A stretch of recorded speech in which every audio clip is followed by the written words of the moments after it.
আর যদি আমি এক ওয়াক্ত নামাজ পড়লাম, চার ওয়াক্ত ছেড়ে দিলাম, নামাজ পড়লাম, আপনার কাছে আপনার খবর দিলাম না, জুমাকে জুমার নামাজ আদায় করলাম, বাদ বাকি আপনার যে নিজের হিসাবে কাটালাম, এর দিনের প্রবেশ নাই।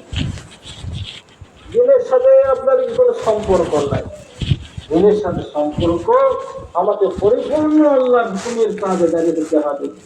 আল্লাহ পাক যেরকম ভাবে চলতে বলেছেন সেরকম ভাবে আমাকে চলতে হবে, তবেই দিনের মধ্যে পরিপূর্ণভাবে প্রবেশ হবে।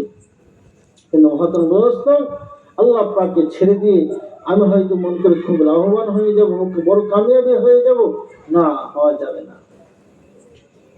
আল্লাহ পাক যেটা চাবেন সেটাই হবে। কিন্তু আখিরাতে সে সমস্ত ব্যক্তিদের আল্লাহ পাক বদলা দেবেন যারা আল্লাহ পাককে ভয় করে দুনিয়ার বুকে জীবনযাপন করেছে আল্লাহর হুকুমের সাথে, আর নবীর তরিকা পরিপূর্ণভাবে মেনেছে। আর নবী সাল্লাল্লাহু আলাইহি সাল্লাম সেই সমস্ত উম্মতের জন্যই আপনাকে সুপারিশ করবেন, আর তেনার সুপারিশে আল্লাহ রাব্বুল আলামিন জান্নাতে দেবেন বা হাউজে কাউসারের পানি নসিব করবেন। আল্লাহ রাব্বুল আলামিন আমাদেরকে জানাশোনা থেকে বেশি আমল করার তৌফিক দান করুন। আল্লাহুম্মা আমিন, আল্লাহুম্মা আমিন। ওয়া আখিরু দাওয়ানা আলহামদুলিল্লাহি রাব্বিল আলামিন। ভাই, আমরা অবগত আছি দোয়ার মজলিস একজন ব্যক্তি চলে গেছেন দুনিয়ার বিবারে থেকে, সেটাকে উদ্দেশ্য করে আপনাকে দোয়ার মজলিস করা হয়েছে। অতএব 3 বার সূরা ফাতিহা পড়ি, 3 বার সূরা ইখলাস পড়ি, আল্লাহু পড়ি, 3 বার দুরূদ শরীফ পড়ি।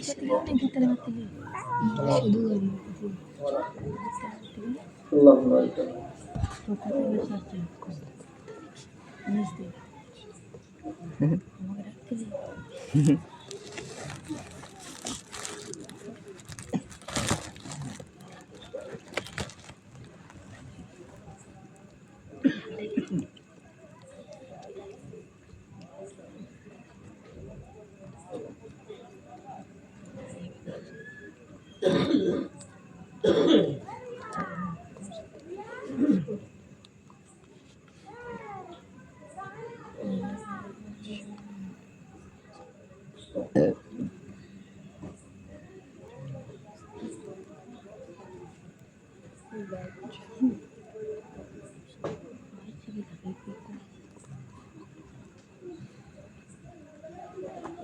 যে যেখানে আছেন এই জায়গা থেকে আপনার হাত তুলব এবং আমিন আমিন বলবো।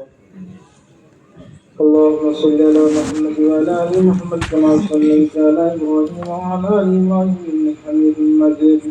اللهم بارك على محمد وعلى ال محمد كما باركت على ابراهيم وعلى ال ابراهيم انك حميد مجيد. ربنا ظلمنا انفسنا وان لم تغفر لنا وترحمنا لنكونن من الخاسرين. ربنا لا تزغ قلوبنا بعد إذ هديتنا وهب لنا من لدنك رحمة إنك أنت الوهاب. يا رب العالمين মৌলিক কারীম সুন্দর থেকে নিয়ে এতক্ষণ পর্যন্ত কিছু আয়াত কারিমা তেলাওয়াত করা হয়েছে, এখন কিছু আয়াত কারিমা তেলাওয়াত করা হলো, কিছু আলাপ আলোচনা রাখা হয়েছে। ইয়া আল্লাহ এর সাথে মুহাম্মদ সাল্লাল্লাহু আলাইহি ওয়াসাল্লামের রসূল মুহাম্মদকে পৌঁছে দাও, তারপরে আমরা সাহাবা کرام শহীদে ইমাম ইয়া আল্লাহ পীরদের গৌসে কুতুবুল আলাই জিন্নাতে দিনামাই মেকরাম দুনিয়ার থেকে মুমিন মুসলিমান যুক্ত লেগেছেন সকলেরই আত্মার সর্বতম পৌঁছে দাও। খাস করে বাইতুল মাধ্যমে চলে গিয়েছিলেন নবীর উদ্দেশ্য করে অন্য ধর্মীয় অনুষ্ঠান করা হয়েছে। ইয়া আল্লাহ তোমার গুনাহ থেকে মাফ করে দাও। ইয়া আল্লাহ ইসলাম সব সরকার আমল নবীর সাথে পৌঁছে দাও। ইয়া আল্লাহ কবর জিন্দা কবর থেকে আল্লাহ যাকে মাফ করে দিয়ে কবর থেকে জান্নাতের সুব্যবস্থা করে দাও। ইয়া আল্লাহ তার সাথে সাথে বাড়ি থেকে আর যারা চলে গেছেন আল্লাহ সকলের গুনাহ থেকে মাফ করে দাও। ইয়া আল্লাহ তার সাথে আমাদের আত্মীয় করা প্রতিবেশী গ্রামবাসী আল্লাহ যে যেখানে শুয়ে রয়েছেন আল্লাহ যে হালতে শুয়ে রয়েছেন আল্লাহ সকলের গুনাহ থেকে মাফ করে দাও। ইয়া আল্লাহ কবর থেকে কবরের আযাব দূর করে দাও। ইয়া আল্লাহ আমরা যদি আমল করলাম করেছি সেই আমল তুমি যদি আমল নামে পৌঁছে দাও।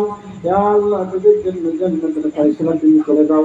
ইয়া আল্লাহ আমরা যদি দুনিয়ায় বেঁচে থাকি আল্লাহ পরিপূর্ণ ইমানের হালতে ইমানের কাজ তুমি দান করো। আল্লাহ আমাদেরকে হিদায়াত করে দাও। আল্লাহ সারা বিশ্ববাসী হিদায়াত করে দাও, সমস্ত ইনসান সমস্ত উম্মতকে হিদায়াত করে দাও। ইয়া আল্লাহ হিদায়াতের উপর আল্লাহ পরিপূর্ণ হয়ে